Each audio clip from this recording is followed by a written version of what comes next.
Assalamualaikum warahmatullahi wabarakatuh. Selamat datang, selamat kembali di channel Obat Tradisional Indonesia. Kali ini kita masih nyambung di bahasan seputar bahan alam dan kali ini spesial karena saya kedatangan tidak cuma satu tapi dua narasumber yang dua-duanya ini narasumber yang sangat mumpuni di bidang-bidang bahan alam. Ya, langsung aja kita panggilkan dulu. Yang pertama kita udah sering ngobrol ya. Di sini ada Bro Farid. Ya, apa kabar Bang? Oke, halo, alhamdulillah Ya, sehat. alhamdulillah sehat. Yang kedua kita di sini kedatangan juga ada narasumber yang kedua yaitu adalah Bro Fajar. Loh, Bro Fajar, apa kabar?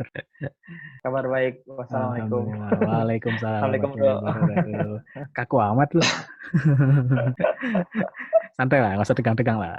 Jadi kita bikin ini dengan kita kemas dengan sesantai mungkin lah, seinformal mungkin. Sebelum kita lebih lanjut, coba kita boleh berkenalan dulu nih. Kemarin kita udah kenalan banyak sama Bro Farid, ya udah tahu lah. Kita belum kenal sama narasumber yang kedua nih. Oke, boleh kenalan dulu nggak? Siapa sih Bro Fajar ini sebenarnya? Oke, Assalamualaikum warahmatullahi wabarakatuh. Waalaikumsalam. Kenalin, nama saya Fajar Fauzi Abdullah, kerja di bidang bahan alam dari S1 lah ya hitungannya. Banyak kerjain sampel orang lain gitu. Jadi kalau dibuat bahan alam tuh udah kayak hobi gitu. Hobi buat nelusurin metabolit sekunder itu isinya apa sih di dalam tumbuhan, di dalam tumbuhan bisa, terus yang laut-laut juga pernah. Jadi ya banyak lah Hobi ya? bidangnya. Hobi jatuhnya.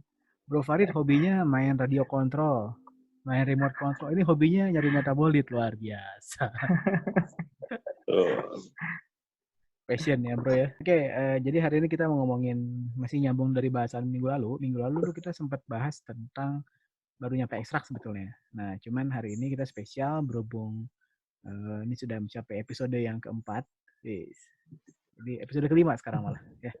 Jadi kita spesial kita membahas sesuatu yang mungkin lebih dasar lagi ya. Karena kadang-kadang orang tuh belum kebayang sebetulnya ketika kita bicara bahan alam ini itu sebenarnya nanti mau ngapain sih ke depannya? Atau gimana ceritanya sih sampai kita ini bisa mendapatkan suatu obat dari bahan alam? Ya, mungkin dari Bro Farid dulu nih mau ngasih pandangan. Sebenarnya prosesnya gimana sih dari kita tuh anggap aja dari kemarin tanaman mentah nih sampai kita bisa iya. mendapatkan suatu obat. Oke, secara umum mungkin sudah pernah kita bahas ya. Proses awal penemuan suatu obat baru itu dimulai mungkin dari proses yang dulu kita pernah pelajari adalah satu proses bagaimana orang itu ada yang coba-coba, ya, dari cuma coba-coba, ataupun yang kita kenal misalkan dari empiris, masyarakat, yang mungkin masyarakat awalnya dulu ada yang prinsip mimikri, meniru tingkah laku binatang, ataupun coba-coba, ataupun mistis sama sekali dan tahayul. Nah, tapi dari sana mungkin ada proses yang dirasakan, ada proses yang dilakukan, dan akhirnya ada suatu respon yang dirasakan oleh masyarakat sehingga muncullah suatu rasa ataupun suatu ilmu pengetahuan bahwa ternyata tumbuhan ini bisa digunakan untuk suatu pengobatan penyakit apa gitu kan. Oke. Nah, dari sana akhirnya jadilah suatu pekerjaan buat kita orang-orang yang mungkin berkecimpung di dunia medis ataupun dunia farmasi untuk meneliti lebih jauh, baik orang farmasi atau orang kimia mungkin akan meneliti lebih jauh, kira-kira ada komponen apa sih dalam tumbuhan tadi sehingga dapat menghasilkan suatu khasiat yang dirasakan ketika digunakan untuk menghilangkan ataupun mengatasi suatu kondisi yang kita anggap sebagai suatu penyakit tersebut. Gitu. Kurang lebih tadi kalau gitu kita simpulkan awalnya itu pertama mungkin berasal dari masyarakat gitu ya. Dalam pengetahuan Ya, dari masyarakat kita empiris. gali-gali, kemudian kita lakukan uji lebih lanjut baik oleh farmasi atau kimia gitu ya. Kurang lebih gitu ya. Nah, jadi itu Ya, baru sampai tahap ya, pencarian aja mungkin. Gitu. ya, pencarian dulu ya dari Dari empiris di masyarakat. masyarakat gitu ya. Ya mungkin dari yang beredar secara resep-resep yang ada di masyarakat gitu ya. Oh kayak ini nih, ada Mbak Jamu. Halo Mbak. Salah satunya itu kan jamu ya. Ya, pengetahuan masyarakat juga gitu. Oke, selanjutnya mungkin ke Bro Fajar nih. Jadi tadi kita udah dapat dari Bro Farid ya seputar dari masyarakat sampai kemudian harus diuji dulu oleh baik oleh farmasi, baik oleh kimia. Nah, selanjutnya ngapain sih sampai bisa jadi obat ini? Maksudnya kan kalau jadi obat ini gini nih, kalau misalnya kita tadi kan kemarin kita sempat bahas sama Bro Farid ya. Katanya kalau masih bentuknya tanaman mentah atau masih terlalu banyak isinya, itu sebenarnya apa namanya? Bentuknya tuh belum bentuk yang tunggal. Sebenarnya dalam ekstrak itu dari tumbuhan tadi kan sudah kan masyarakat tuh pakainya tuh banyak kayak ekstrak ya dari tumbuhan kemudian direbus. Komponen dalam metabolit sekundernya itu nggak tunggal dia. Jadi masih banyak tumbuhan itu kalau dilihat ya pabriknya farmasi alam lah, segala obat lah di situ. Jadi Oke, terus itu kan masih campuran nih. Nah, biar jadi tunggal harus diapain sih? kalau yang buat jadi tunggal itu berarti harus dipisahkan komponen-komponen tersebut. Dipisahkan. Nah, gimana tuh? Kalau dipisahkan itu bergantung tuh banyak banget metode yang bisa dipakai buat pisahin hidup senyawa. dari misalnya tingkatan kepolarannya dulu ya paling minimal. Makanya kita pecahkan dulu tingkatan kepolarannya pakai pelarut organik, kemudian nanti kita pakai cara metode kromatografi untuk memisahkan, dan sampai kita terisolat juga bisa pakai metode kromatografi atau senyawa tunggalnya yang bisa dipakai obat. Jadi kalau bahasanya dipisahin menggunakan berdasarkan sifat senyawanya gitu ya. Nah, oke, kita balik ke Bro Farid nih. Tadi nyambung sedikit. Tadi kan kata Bro Fajar kalau obat bukan bagian dia nih ya. Sekarang kita tanya Bro Farid nih. Jadi kan tadi bicaranya kita pengen jadiin ini sebagai obat nih. Cuman dijadiin dalam bentuk yang tunggal. Emang sebenarnya mending mana sih, mendingnya tunggal atau mendingnya campuran? Kalau bicara khasiatnya itu apakah bagus yang tunggal ataupun yang masih berupa campuran ataupun multi komponen senyawa, itu belum bisa dikatakan mana yang lebih bagus. Sama-sama, jadi kedua-duanya juga punya kelebihan dan kekurangan ya. Karena satu, sifat dari komponen metabolit tersebut yang mungkin ketika dia tunggal dengan dia masih bercampur dengan suatu senyawa lain, jadi ada yang memiliki sifat saling sinergis ya. Jadi tidak mutlak bahwa isolat ataupun senyawa tunggal lebih bagus. Ataupun ekstrak kurang bagus, tidak. Tapi bisa jadi ketika memang suatu komponen tadi punya efek saling sinergis, mungkin efeknya akan lebih bagus dibandingkan dengan dia ketika sudah berhasil kita isolasi jadi senyawa tunggal. Itu tergantung lagi nanti ke khasiat yang diharapkan. Karena bisa jadi multi komponen dengan single komponen khasiatnya mungkin agak sedikit berbeda. Jadi kalau tunggal ini kelebihannya apa ya? Tunggal kelebihannya mungkin itu coba berpelajar dulu tuh orang kimia, cara kimia gimana. Nanti saya cara khasiat. Asiknya gini nih, lempar-lemparan nih. Saling berbagi. Oper, pas. Kalau buat yang bagian untuk yang tunggal, mungkin lebih baik cara isolasinya dengan bioassay guide. Jadi kalau kita pengen punya aktivitas anti diabetes misalkan, nah dari ekstrak tersebut kita uji dulu awalnya tuh punya ekstrak itu punya anti diabetes atau enggak. Kemudian dia punya misalkan, kalau dia punya berarti nanti kita pisahkan tuh tingkatan kepolarannya. Terus diuji tuh, udah diuji ntar dengan anti diabetes tadi mana yang lebih aktif.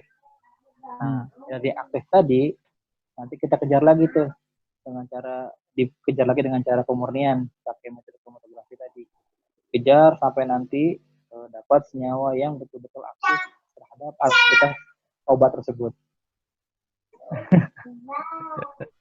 Jadi intinya kalau menurut Bro Fajar, prosesnya tetap dipisahkan dulu berdasarkan aktivitasnya gitu ya. Jadi kalau misalnya nanti disebut senyawa tunggal itu berarti itu bisa dibilang senyawa yang memang paling bagus di antara beratus-ratus senyawa lain yang sudah diuji gitu ya, kira-kira gitu.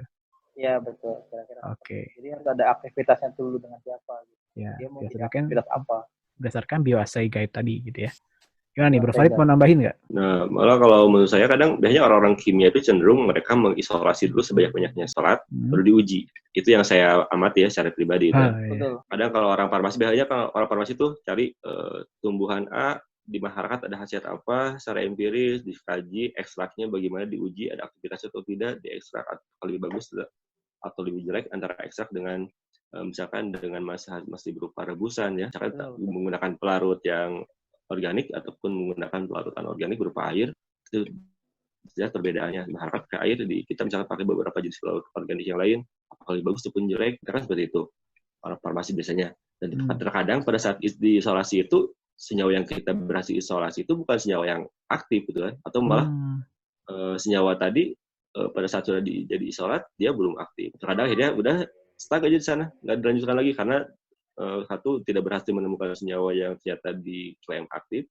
dan malah senyawa yang diklaim aktif pun ternyata pada saat dia sudah tunggal itu tidak aktif, tidak punya aktivitas misalkan jadi, ataupun aktivitasnya belum sesuai yang kita harapkan untuk aktivitas yang jadi target kita pada saat itu. Jadi kan sekarang dia belum aktif, ataupun misalkan untuk anti diabetes dia tidak aktif, tapi bisa jadi untuk aktivitas yang lain senyawa tadi berkhasiat. Nah, mungkin pada saat itu penelitian kita masih terfokus ke suatu tema aktivitas tertentu, nah mungkin senyawa tadi bisa jadi kita anggap tidak berhasil untuk suatu aktivitas target kita, misalnya anti diabetes, tapi bisa jadi mungkin nanti untuk anti yang lain dia bisa jadi punya aktivitas. Makanya saya salut kadang orang kimia, mereka mengisolasi dulu banyak baru diuji, sehingga itu walaupun untuk tujuan suatu publikasi memberikan peluang yang cukup besar karena kita sudah banyak isolat, nanti kita tinggal uji aja gitu kan. Jadi banyak yang bisa dilaporkan. Jadi ada sedikit perbedaan ya antara pola yang ada di kimia Nah, dengan itu, pola yang ada di farmasi gitu ya. Nah itu berdasarkan yang saya amati saja gitu kan, selama ini di lapangan seperti itu. Tapi boleh tidak setuju juga, boleh berbeda pendapat, silakan saja. Bro Fajar gimana, setuju nggak? Kalau saya ngelakuin dua-duanya bro. Jadi kalau pertanyaannya tadi pengen yang aktif, sholat itu kan tadi kan bilangnya kalau ada nggak yang tunggal tapi aktif, ada gitu caranya dengan cara BOC guide. Tapi rata-rata orang kimia itu memang betul apa yang dikatakan kata Bro Farid itu ngomongnya memang diambil semuanya karena kita tujuannya adalah mengklasifikasikan di dalam tanaman itu ada senyawa apa aja sih yang terpenuhi dulu kita dulu. Nanti kita dapatin dulu tuh semua senyawanya. Biasanya kita ngejarnya bertahap, ambil yang non polar dulu sampai habis dapat senyawanya, baru sampai kira asetat, yang semi polar, baru yang polarnya, jadi semua dapat senyawanya itu dapat banyak gitu. Dan dua-duanya ini nggak ada yang salah kan ya sebetulnya? Nggak ada yang salah. Kalau sama-sama untuk dapatkan satu isolat, jadi caranya masing-masing. Tapi kalau untuk dapatkan yang aktif sampai akhir, ya berarti dengan cara BOC guide tadi. Tapi kalau pengen dapat senyawa yang banyak, berarti dengan cara apapun yang didapat itu adalah tadi yang lain. Apapun yang bisa dikerjakan. Oke, menarik nih. Jadi emang pada dasarnya farmasi dan kimia itu apa namanya akan saling berkesinambungan ya. Jadi emang farmasi cocoknya sama kimia gitu ya. Nyari lagi deh. Oke, kita lanjut ini. Kita kan tadi topiknya seputar pencarian obat ya. Jadi tadi kita dapat satu hal yang menarik bahwa ternyata obat ini nggak selalu harus campuran atau nggak selalu harus tunggal, tergantung dari bagaimana kebutuhannya. Nah, sekarang kita pengen ngambil satu contoh ya, yang ada di masyarakat saat ini. Karena kita sekarang lagi heboh menghadapi COVID-19. Ya. Dan di awal-awal pandemik ini di Indonesia, itu sempat diklaim ada suatu obat yang katanya bisa digunakan untuk terapi atau digunakan untuk menyembuhkan COVID-19. Gitu. Oke, tapi ini bahasannya akan panjang, jadi kita akan lanjutkan di episode berikutnya. Nah, jadi biar penasaran yang nonton ini, jangan kemana-mana, simak lagi di episode berikutnya. Oke, see you, sampai ketemu, stay safe, stay healthy, stay at home.